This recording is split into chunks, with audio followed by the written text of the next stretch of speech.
कविता में केंद्र बिंदु में उनको रखा और उनके ऊपर जो भारत माता के महापुरुष है चंद्रशेखर आजाद जी के साथ जिन्होंने आजादी में बलिदान दिया, उनके ऊपर ये कविता है कि देश हमारा अंग्रेजों से जब्त हुआ आजाद बना।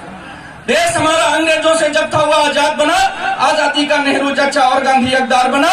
गांधी बाबा सूद काटते, चाचा नीति बनाते थे। गोली नीति विरोध में दोनों ही सड़क पे आते थे। सत्याग्रह और आंदोलनों से ये विरोध तब करते थे। सब जनता का अनुशीलन कर दुश्मन से ये लड़ते थे। ये भारत का स्वाभिमान और आजादी के दाता थे। ये थे सबसे पढ़े लिखे और यही सबसे ज्ञाता थे। सिक्के का दूसरा पहलू रखना चाहता हूँ कि ये थे सबसे पढ़े लिखे और यही सबसे ज्ञाता थे।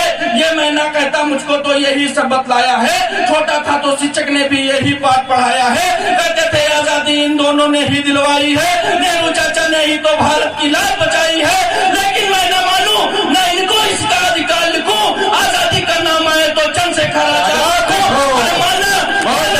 पढ़े लिखे और तुम ही सबसे काबिल हो। लेकिन चाचा चंद्रशेखर आजाद के तुम ही कातिल हो। आज भी लखनऊ के सीआईडी ऑफिस में उस समय के पुलिस कमिश्नर नाट बाबर का लिखा हुआ बयान रखा है कि उसको इस बात की जानकारी नेहरू जी के द्वारा दी गई थी कि अल्फ्रेड पार्क में जाइए, आपका शिकार बैठा है।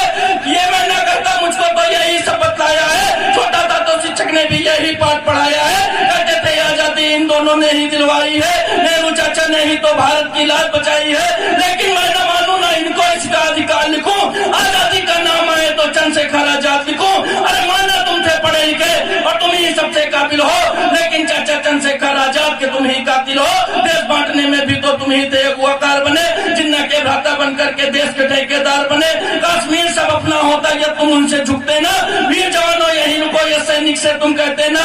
कश्मीर में 370 लाया तुम्हें बताओ कौन। और घाटी को 16 जैसा धक्काया तुम्हें बताओ कौन। अरे देख के ऐसा भारत बिस्मिल चंद्रशेखर भी रोते होंगे। और सच कहता हूँ नेहरू चाचा तुमको गाली देते होंगे। भारत माता की, भारत माता की, भारत माता की। बहुत बहुत धन्यवाद।